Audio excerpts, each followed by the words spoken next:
passé et l'avenir au secours du présent. Le beau est toujours bizarre. Non, je n'y crois pas. Rien ne distingue les souvenirs des autres moments. Le bizarre est souvent beau. C'est cette bizarrerie qui le fait être particulièrement le beau. Le beau bizarre Non, oui, pour moi, oui. de Zineb Souleimani.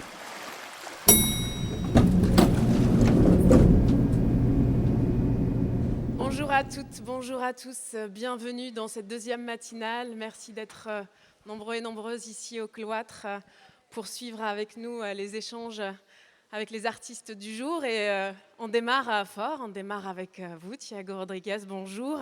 Bonjour. Merci. Vous gardez les applaudissements pour le spectacle qui se joue aujourd'hui, en ce moment même, à la Carrière Boulbon. Mais ce matin, j'aurais aimé presque parler avec vous d'une autre pièce, Katharina ou la beauté de tuer les fascistes, mais c'est plutôt de Écube, pas Écube, que nous allons discuter, Thiago, ce matin. Vous présenter, est-ce encore nécessaire de vous présenter, Thiago Rodriguez? Ou peut-être qu'est-ce qu'on n'a pas encore assez dit ou pas encore dit pour vous présenter? Mon grand-père vendait du fromage. En note. Alors, à la Carrière Boulbon, vous signez Écube pas Écube avec la troupe de la Comédie Française, une distribution qui compte notamment Denis Podalides, Elsa Le Poivre, Loïc Corbery et Sephora Pandy. Ce projet est le fruit d'un dialogue avec Éric Ruff, administrateur du Français, entamé avant votre nomination en tant que directeur du festival. C'est bien ça ? Oui, c'est ça. À un moment donné, j'ai eu le grand bonheur d'avoir un coup de fil d'Éric Ruff qui m'invitait à boire un café et qui m'invitait pendant ce rencontre dans une terrasse. C'est toujours au café que tout se passe. Mon autre grand-père avait un café. Et là, il me dit, j'aimerais bien que tu travailles avec la Comédie Française. Moi, j'ai dit, j'aimerais bien écrire une pièce avec les acteurs du français. Oui, ça va, mais je ne vais pas présenter le texte au début, je vais écrire au fur et à mesure des répétitions comme d'habitude. Est-ce que ça va pour vous? Oui, on est très ouvert à tout essayer, et d'ailleurs, ça, c'est pas une nouveauté pour nous, car Molière. Et voilà, là, tu comprends la mesure de comment tu n'as rien à offrir de nouveau, tu fais juste, tu fais, et c'est tout. Et après, aussi, est-ce qu'il y a quelqu'un déjà? Il y a 63 comédiennes et comédiens absolument fantastiques à la Comédie Française, mais quand même, Elsa Le Poivre, j'adorerais pouvoir travailler avec, écrire pour, et c'était un peu les ingrédients du début. Et on cherchait les dates, la construction de la chose. Et à un moment donné, je lui ai appelé pour lui dire écoute, je vais postuler à la direction du Festival d'Avignon. Je voudrais juste que tu le saches, parce que si jamais les Français sont suffisamment fous pour me prendre à la tête de cet événement, voilà, je ne voudrais pas la première année avoir à gérer, alors qu'on parlait que d'une création en 23. Je ne voudrais pas la première année avoir à gérer la première édition du festival et en même temps faire cette pièce. Je vais être complètement disponible pour les angoisses collectives et pas pour mes inquiétudes individuelles de ma pièce. Et ils étaient très compréhensifs, très élégants, très généreux. Ils ont dit, si jamais cette option absolument folle, lointaine, que tu sois choisi pour la direction du Festival d'Avignon s'avère réelle, on reportera la pièce. Et quelques mois après, on a reporté la pièce pour mon grand bonheur. C'est la première fois que j'étais vraiment heureux de reporter une pièce, parce que ça voulait dire que je venais diriger le Festival d'Avignon. Et là, on s'est mis d'accord que ça serait la deuxième édition de ma direction au Festival d'Avignon. On ferait la pièce et ça serait la première création que je ferais en tant que directeur du Festival d'Avignon au festival. Et voilà, et ça s'est composé comme ça. Et après, l'idée de la pièce a commencé à surgir, et immédiatement, en voyant aussi au fur et à mesure de ces années, avec encore plus de attention, la troupe du français, j'ai pu proposer avec quelle comédienne, comédien travailler, et on arrive à cette extraordinaire, énorme distribution que tu viens de mentionner. Alors, vous êtes Thiago Rodriguez, auteur et metteur en scène. Vous écrivez le texte de vos pièces en le mettant à l'épreuve du plateau. Et souvent, vous aimez que cette écriture se fasse entre les lignes des géants. Vous le dites souvent, ça. Des géants qui vous ont précédé. Vous nous avez déjà donné à voir votre adaptation de La Cerisée, de Madame Bovary, Antoine et Cléopâtre, ou encore Iphigénie. Pourquoi aujourd'hui écrire entre les lignes d'Euripide? Qu'est-ce que la figure d'Écube, cette femme troyenne qui pleure la mort de son fils, a à nous dire aujourd'hui? Alors on se demande souvent, et on me demande les derniers jours souvent, pourquoi encore Écube, ou pourquoi encore une tragédie grecque, ou pourquoi encore Euripide. Et je trouve que, surtout aujourd'hui, au lendemain de ces élections législatives, il faut qu'on pense que Euripide et Écube, comme un tas d'autres histoires, des tragédies grecques, ont traversé les siècles de génération en génération comme un trésor qui est transmis pendant 25 siècles. Je pense que ce qu'il faut faire, c'est inverser la question. C'est pas est-ce que Euripide et Écube sont encore d'actualité, pourquoi font-ils du sens aujourd'hui? Non, il faut les saisir, ces histoires qui font partie de l'expérience humaine et regarder notre temps pour se demander est-ce que notre temps, lui, il a du sens? Qu'est-ce qui reste encore d'actualité dans le temps qu'on vit là, quand on le regarde à travers voilà, ces archétypes, cette réflexion fondatrice à propos de la condition humaine qui sont les tragédies grecques. Et je pense que Écube, elle parle de justice dans le pire des moments pour les plus vulnérables. Elle parle de prendre la parole pour ceux qui ne peuvent pas parler, pour leur rendre justice.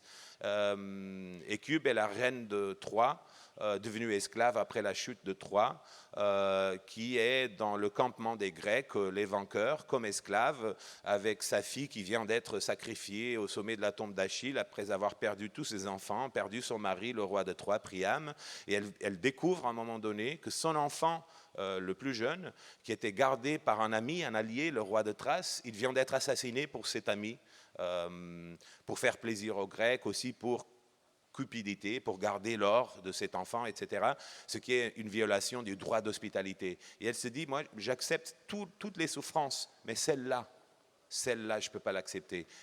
Même en temps de guerre pour les vaincus, il y a des choses qu'on peut considérer des crimes. Et c'est comme si Euripide invente à ce moment-là le droit humanitaire. Il dit, dans le pire des moments, même si tous les arguments pourraient justifier certaines violences, il y a un dénominateur commun humain qui fait qu'il y a encore des crimes, il y a encore des choses pour lesquelles, voilà, les crimes de guerre par exemple, des choses pour lesquelles il faut se battre parce qu'elles sont, même dans le pire des moments pour les plus vulnérables, des crimes inouïs au-delà de la pensée, comme dit Écube dans Euripide. Et ça, pour moi, c'est très touchant, même si Écube vient se rejoindre à une histoire qui est l'histoire que je voudrais déjà raconter. J'ai travaillé à un moment donné à Genève en début 2022 et j'ai observé, parce que c'était dans la presse, un scandale de maltraitance d'enfants autistes dans une institution de l'État.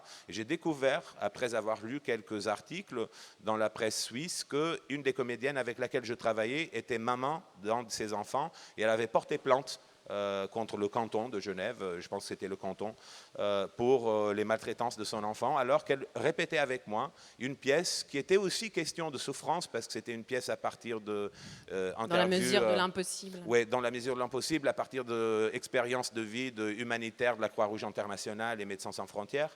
Et d'un côté, j'étais très impressionné par la façon dont nous, dans des sociétés que malgré les inégalités flagrantes parfois sont quand même des sociétés où on a l'accès aux droits essentiels pour une majorité de la population, comment nous pouvons être en Suisse, comme en France, comme au Portugal, tellement négligents collectivement envers les plus vulnérables. Je ne pense pas juste à des enfants porteurs d'autisme profond, je pense à des personnes en situation de handicap, à des personnes âgées en EHPAD, il y a un tas d'épisodes. D'un autre côté, j'étais bouleversé par la richesse d'une comédienne, quelqu'un qui vit dans le théâtre et qui fait face à ses souffrances quotidiennes, ce procès judiciaire, en s'apparant de la représentation de la souffrance sur scène, et comment ça l'a pouvait, plus que blesser, aider à s'emparer voilà, de ces images, de cette fiction, de la poésie, du texte. Et après, finalement aussi, le fait que, voilà, il y avait une espèce d'hommage au théâtre qui se faisait dans cette idée d'une histoire, d'une femme qui est comédienne et qui s'empare aussi du théâtre pour porter plainte. Et ça, c'est un peu le point de départ. Et après, c'est Écube qui se rajoute parce que, voilà, Écube, c'est la pièce que le personnage fictionnel de cette pièce, qui est une comédienne qui porte plainte pour maltraitance de son enfant, est en train de jouer au théâtre. Et c'est la plus belle pièce sur ce super pouvoir qui est la colère d'une mère qui essaie de défendre son enfant. Tu vois, cette colère qui fait bouger une voiture avec un doigt. C'est bien parce que voilà, vous répondez à deux questions en une, mais je vais quand même la poser parce que la question est plus loin encore. Donc, dans Écube pas Écube, il y a cet aller-retour entre la salle de répétition et le bureau du procureur. La figure d'Écube se télescope en permanence avec le personnage de Nadia, comédienne qui répète le rôle d'Écube avec sa troupe, mais doit souvent quitter la répétition en cours pour assurer des rendez-vous juridiques dans l'affaire de son fils autiste, victime donc de maltraitance de la part de l'institution et pour qui elle réclame justice. C'est vraiment ça aussi le point, réclamer justice. Une histoire rapportée de Suisse où vous étiez donc en résidence, mais une histoire que l'on peut tout à fait entendre ici en France ou ailleurs en Europe, des histoires de femmes, de mères qui réclament justice. C'est aussi ça le rôle de l'artiste, être cette vigie des injustices de la société, en faire la chambre d'écho sur scène.